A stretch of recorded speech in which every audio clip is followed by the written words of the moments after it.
Jumpa lagi sobat, melanjutkan kisah Nogososro dan Sapu Inten untuk sobat semua.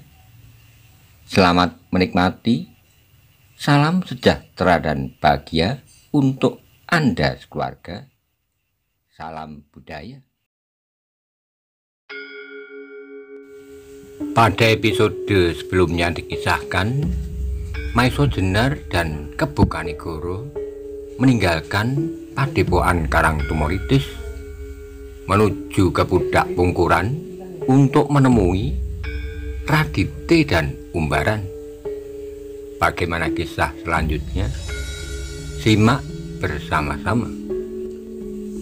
Maiso Jenar segera dapat mengenalnya. Wajah yang ditandai oleh dahi yang lebar, bibir yang tebal dan hidung yang besar, serta rambut yang mulai memutih.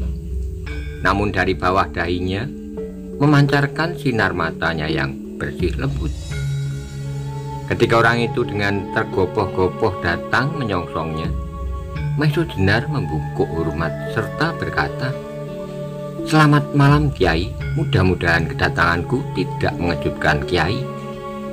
Tidak Anggir, aku senang kau sudi menjenguk aku kembali, jawabnya. Kemudian Maiso Jenar memperkenalkan Kebo Kanigoro sebagai seorang putut dari Padepokan Karangtumoritis dan bernama Putut Karangjati. "Marilah Anggir berdua, marilah masuk," ajaknya. Kemudian Maiso Jenar dan Kebo Kanigoro mengikuti orang tua itu memasuki rumahnya.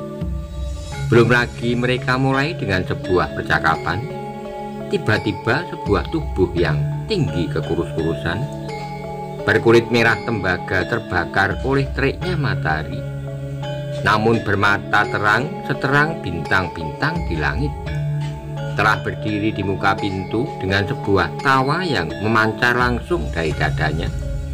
Ia menyambut kedatangan Maiso Jenar, katanya, "Aku tidak mimpi apapun malam tadi, serta siang tadi burung-burung perenjak tidak berkicau, tapi tiba-tiba membayanglah tejo di langit." Maiso Jenar tersenyum sambil membungkuk hormat pula pada orang tua itu.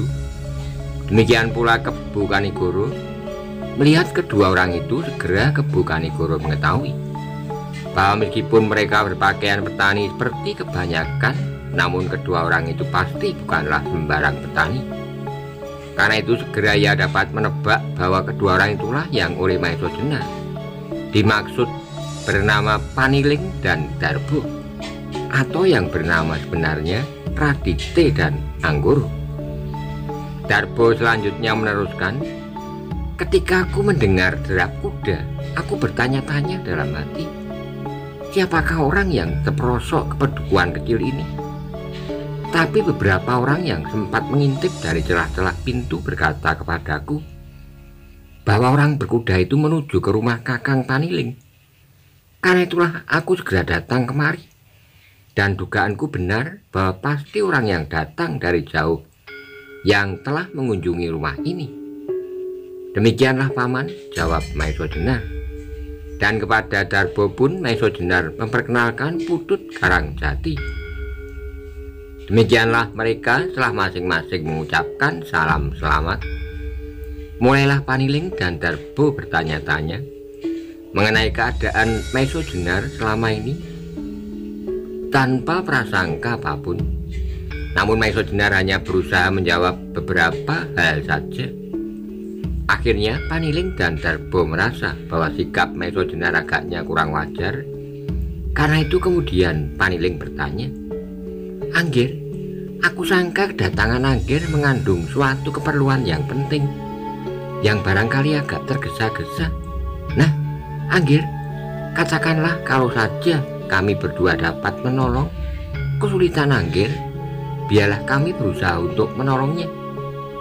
Saat Maiso Jenar menjadi ragu-ragu, beberapa kali ia memandang kepada Kebo Kanigoro.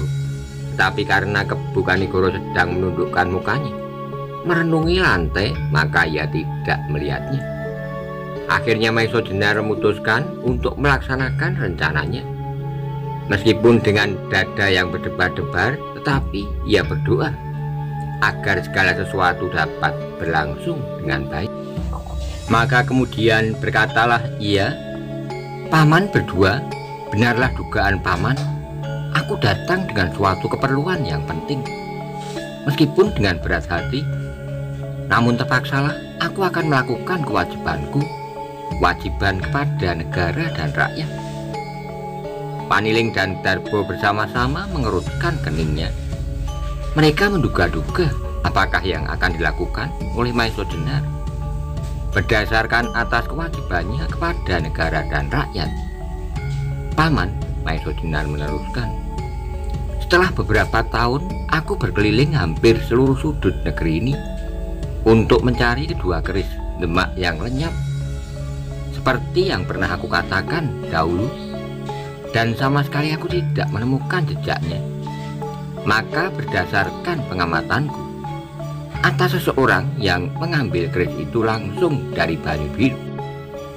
Akhirnya aku berkesimpulan bahwa tidak ada orang lain yang demikian saktinya melampaui kesaktian Pasing Singa, serta berjubah abu-abu seperti Pasing Singan pula, selain salah seorang dari kedua paman ini, Paman Radite atau Paman Anggoro." Perkataan Maisodenar yang diucapkan kata demi kata dengan jelasnya itu, bagi Paniling dan Darbo seolah-olah menggelegarnya berpuluh-puluh guntur bersama-sama di atas kepala mereka, sehingga dengan demikian malahan seolah-olah tidak sepatah kata pun yang dapat mereka tangkap dengan jelas. Karena itu dengan agak ragu-ragu pada pendengarannya, Paniling bertanya, "Anggir, apakah yang Anggir katakan itu?" "Maafkanlah aku, Paman," Maisodenar menjelaskan, "bahwa aku akhirnya berkesimpulan keris-keris Kiai Nogososro dan Kiai Sapu Inten agaknya berada di tangan paman salah seorang atau kedua-duanya." Paniling dan Darbo bersama-sama menarik napas panjang. Untunglah bahwa umur mereka yang telah lanjut menyebabkan mereka dapat mengendapkan setiap perasaan yang paling pedih sekalipun.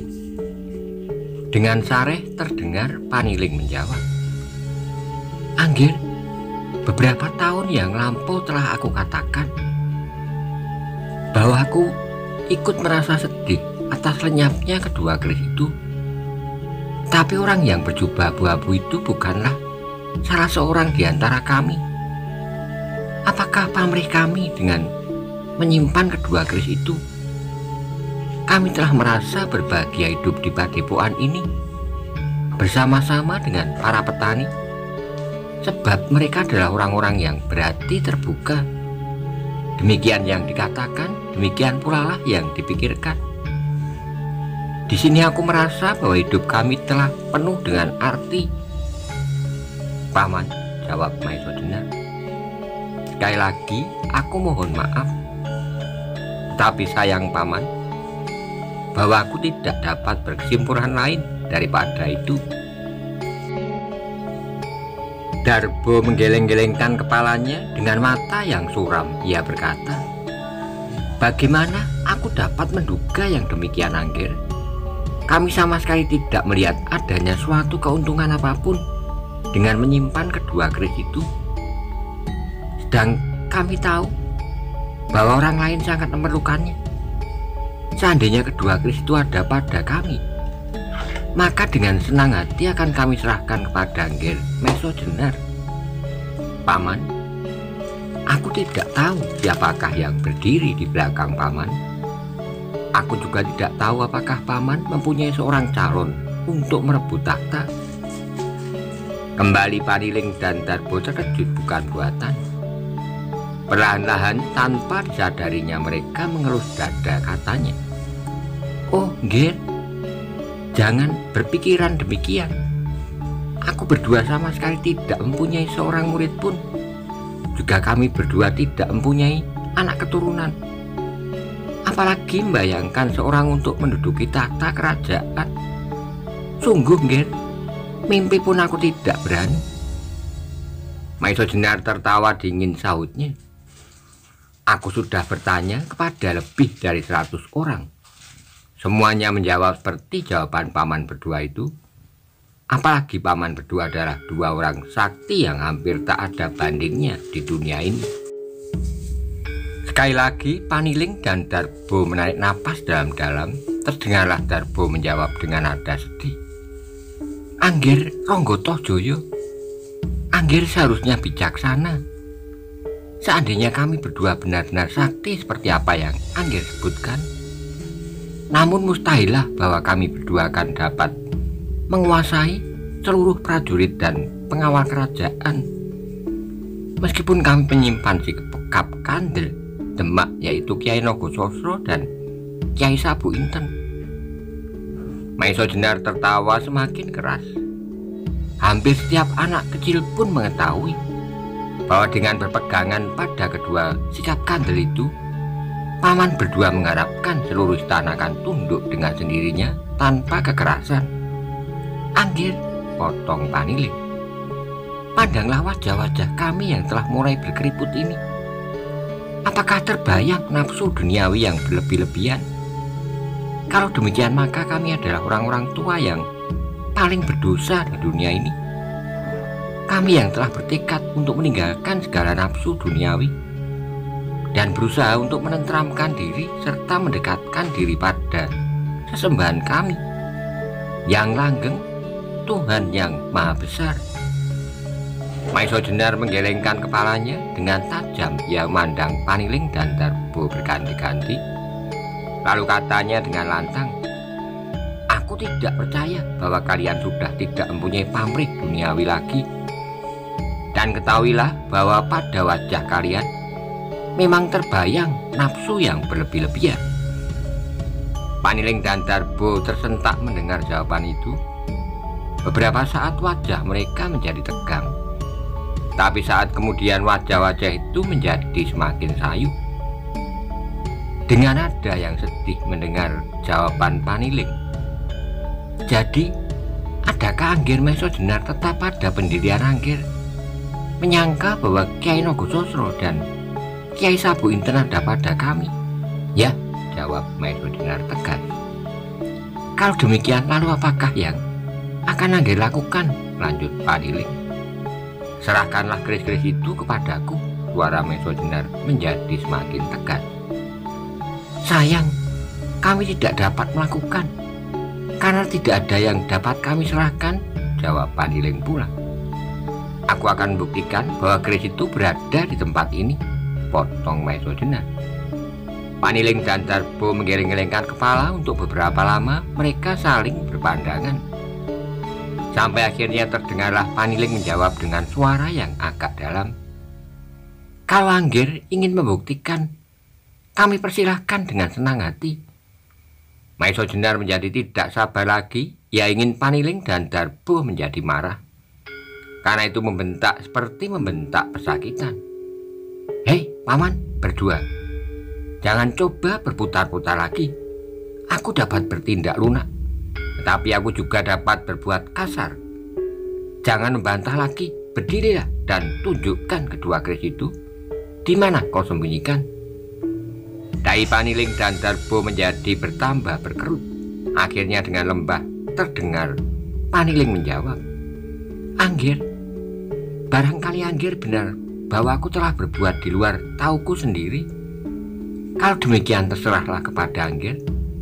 Kalau Anggir ingin menghukum kami berdua, hukumlah. Lakukanlah yang Anggir anggap paling benar dan adil. Kami tidak akan ingkar kalau Anggir menganggap bahwa kami sepantasnya dihukum mati, dipancung atau digantung. Lakukanlah itu. Kami akan menjalani penuh keikhlasan dan kami akan tersenyum pada saat akhir kami. Maiso Jenar terkejut mendengar jawaban itu. Demikian agaknya Kebo Kaligoro. Mereka sama-sama sekali tidak menduga bahwa kedua orang itu sudah demikian ikhlasnya menghadapi maut sekalipun untuk membuktikan betapa bersih mereka. Karena itu Maiso Jenar menjadi bingung. Ternyata ia tidak berhasil membuat kedua orang itu marah dan menantangnya berkelahi. Bahkan kemudian Maiso Jenar menjadi terharu sehingga terpaksa menundukkan kepala. Apalagi ketika terdengar Darbo melanjutkan kata-kata Panili. Anak Mas agaknya mempunyai wewenang untuk bertindak baik sebagai seorang yang setia pada keyakinannya, atau bahkan barangkali anak Mas sekarang benar-benar sedang mengemban tugas sebagai seorang prajurit. Kalau dengan menjalani tindak kekerasan kami dapat melapangkan tugas Anggir, maka kami akan merasa bahagia karenanya. Maiso Jenar kemudian tidak mengerti lagi apa yang harus dilakukan. Ia sudah berusaha untuk memancing kemarahan kedua orang itu, namun ternyata sia-sia. Dalam pada itu Kebu Kanigoro yang sebenarnya terharu pula atas keikhlasan kedua orang itu untuk pasrah diri, tiba-tiba tertawa nyaring. Hei, orang-orang yang berjiwa kerdil, buat apa kalian kami membunuh kalian? Ketahuilah bahwa sebenarnya aku adalah seorang petugas dari istana. Akulah yang bernama Tumenggung Surojoyo. Kalau kalian tidak mau menyerahkan kedua keris itu, maka kalian akan kami bawa menghadap ke istana Demak. Aku berwenang untuk menghukum kalian, dan menghukum yang aku rencanakan adalah mengikat leher kalian serta menggiring kalian keliling kota. Tiap orang berpawasan harus mengucapkan kata-kata penghinaan terhadap kalian. Perempuan dan anak-anak harus melempari kalian dengan batu, sedang laki-laki dapat berbuat sekehendak atas kalian. Maiso Jenar sendiri terkejut mendengar kata-kata itu, sehingga tanpa disengaja ia mengawasi Kebu Kanigoro dengan tajamnya. Namun Kanigoro masih saja tertawa, malahan semakin keras.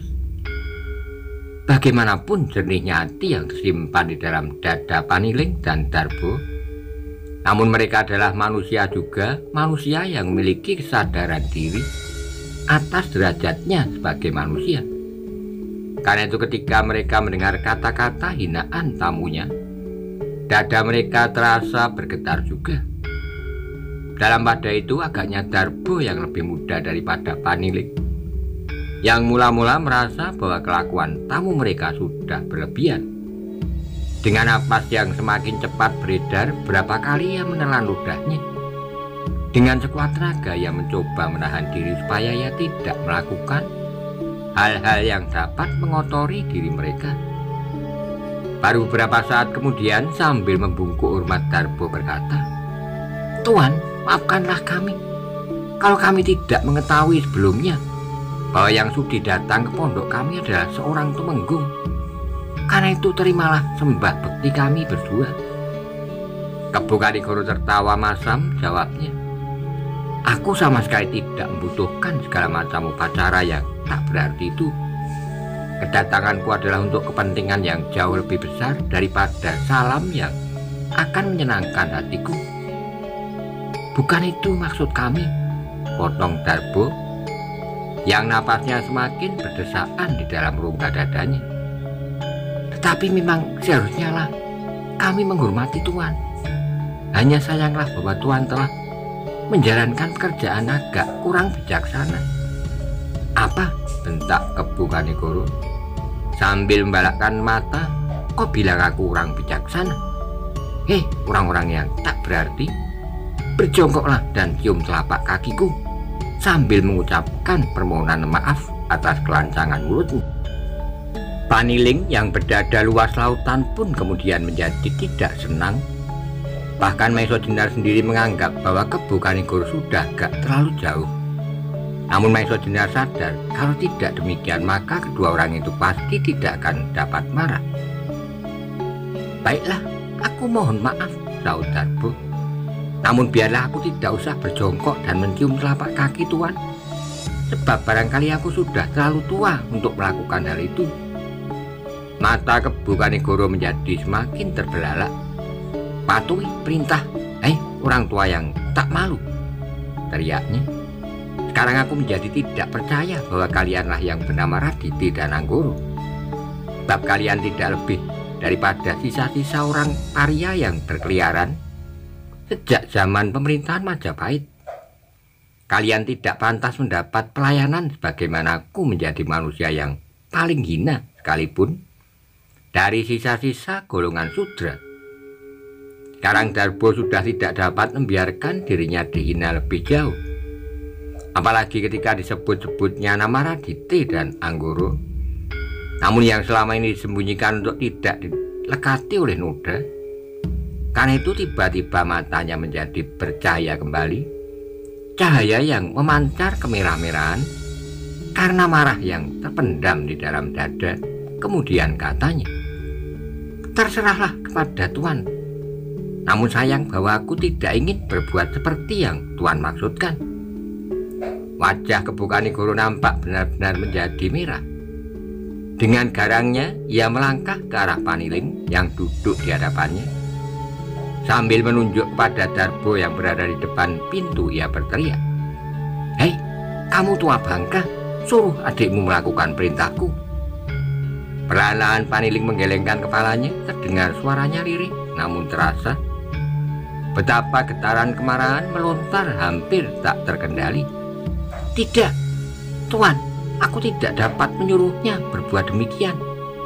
"Lakukan perintahku," ulang Kebukanigoro.